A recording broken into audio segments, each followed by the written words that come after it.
Hey friends, it's Cass with Garden House Treasures. Today I'm so excited to share with you how I make one of my favorite projects, these garden trinket boxes.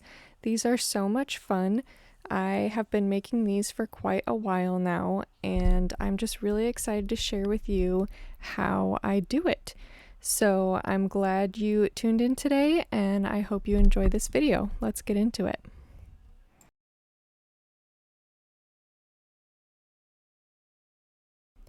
So we're going to start by making the trinket box, and I've mixed about 4.5 ounces of resin, and I'm just going to pour a tiny bit of the resin into a separate cup so that I can mix two different colors. And I really want a pretty marbled look for my trinket box.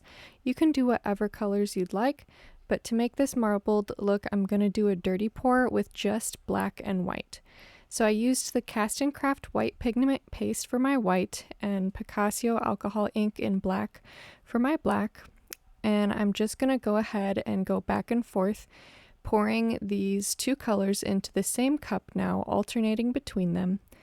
And I'm just pouring my white, and then I'm using a small craft stick to just kind of smear the black in there and just put little lines in it back and forth. A little bit of black goes a very, very long way, which is why we just want a tiny bit for a project like this. And I did let my resin thicken up for about 10 minutes before mixing these two together for my dirty pour so that the colors don't mix too much and just end up blending together. Once we have our colors mixed, we want to go ahead and get our mold ready. I'm using my favorite trinket box mold, which is this hexagon shaped mold, and I like to spray it with 99% alcohol before I pour my resin, just to help some of the bubbles rise to the top.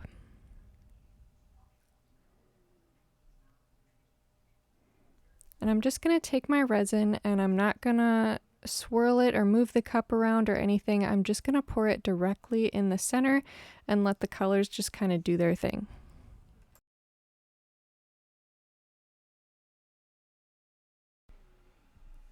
I'm going to take it now and tap it a little bit to try and encourage some of the bubbles to rise to the top, and then I just like to pick it up before it's completely full and look underneath to make sure I don't see any bubbles way down at the bottom, which will be the top of our trinket box.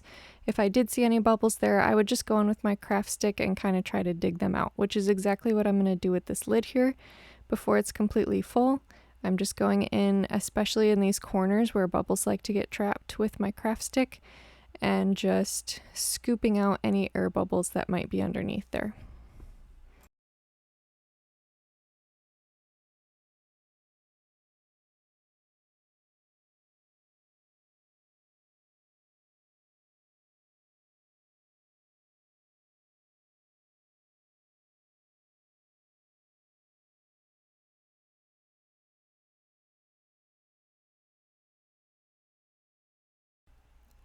Once I'm done with my pour, I'll go in with my heat gun and some more 99% alcohol to pop any surface bubbles, and I'm going to let this cure for at least 24 hours because that's the recommended curing time for my specific resin.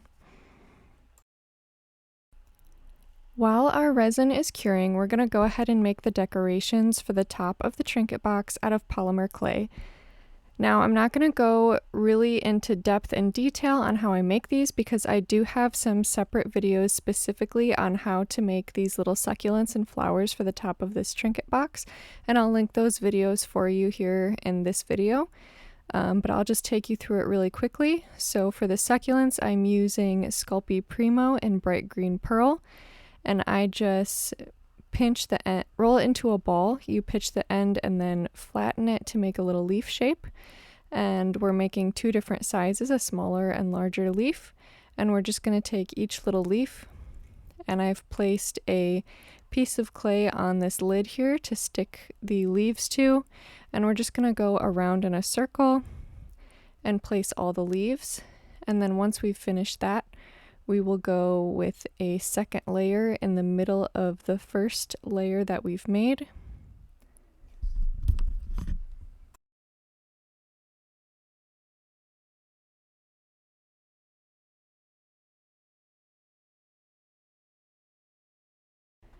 So here I'm going to make the bud or center of my succulent. So I took 2 of my smaller leaves and I squished them together evenly. And then I'm going to take 3 or 4 other small leaves and place it around that bud that I've made.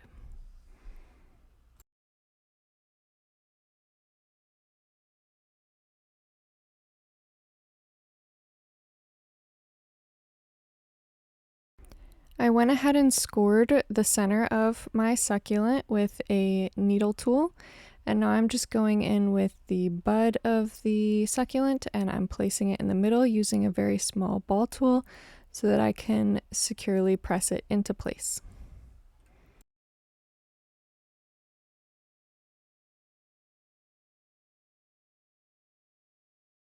I like to color the tips of my succulents to give them a little more detail. You can use any color you'd like. With green, I think a darker green or pink or gold looks really nice. I'm using gold for these succulents specifically, and I'm just using this metallic mica powder from Let's Resin to color the tips of this succulent and all of the other succulents that I made in different sizes and shapes. For our roses, we're going to be using bronze in Sculpey Primo, and I've cut out several circles as I did for the succulents. They're all the same sizes, and I'm just going to pick up these circles and I'm going to just kind of work them around in my fingers to flatten them a little bit and squish them. And then to create the beginning or bud of this rose, we are just going to take those 2 flattened circles and we're just going to sort of start to bend them in half and then place them inside each other and just roll them together to make the center of our rose.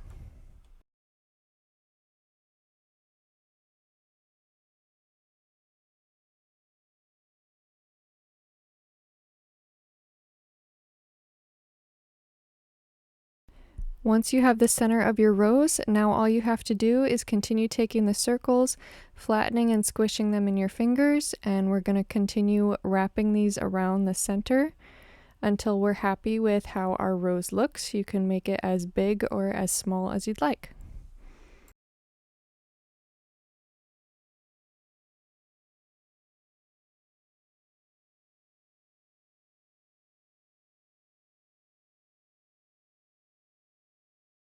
Lastly, we're going to make some simple little flowers. So I have Fimo clay in black, and I'm going to take some little balls, all the same size, and I'm going to roll them into a teardrop shape to start.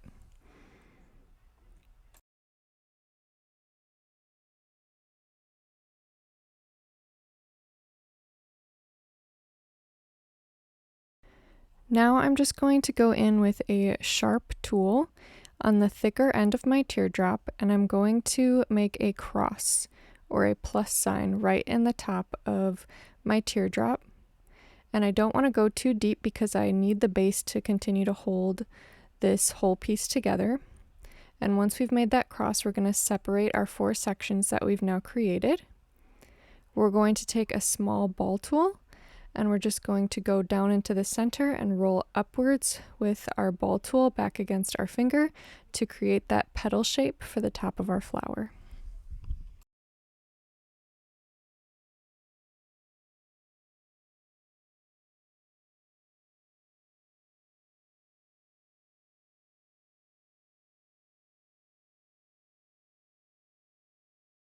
So this is about how it should look when it's done, and we're just going to go ahead and add a simple center to it. I've rolled some tiny little balls out of white clay, and I'm using a ball tool to just simply place it in the center of my flower. And we're going to bake all of our clay creations according to our package directions. I've let my Trinket box cure for 24 hours, and now it's my favorite part, which is demolding. And we get to see how our marble effect turned out. I think this one looks really pretty, just a nice amount of black in there to give it that nice marbled look. The lid turned out a little bit more white than I would have liked it. I would have liked to see a little more black or gray in there, but they go together just fine. So what I'm going to do now is take my decorative pieces, and I did try to kind of assemble these on the lid to start off with, but they were all sliding down, so I just decided to do it on my silicone mat here. And I'm just going to mess around with them and play around and just try to arrange them in a way that I'm happy with, or arrange most of them in a way that I'm happy with and see how I like it. You don't have to use everything that you made. I usually like to make extras just in case. But once I get a general idea of how I want it to look, then I will take my lid and I'm going to take some E6000 glue to glue these right onto the top. And you can put them all flat, or what I like to do is sort of like what I'm doing here is I'm using these two roses, and then I'm taking this larger succulent for the middle, and I'm actually going to be resting part of the succulent on top of the roses. So part of the succulent is going to be glued to the roses, and part of it's going to be glued to the box lid. So you can do that with a lot of these little flowers and decorations. You can kind of just rest them on top of each other if you prefer it that way. You could put them all flat, just play around with it until you're happy with the design.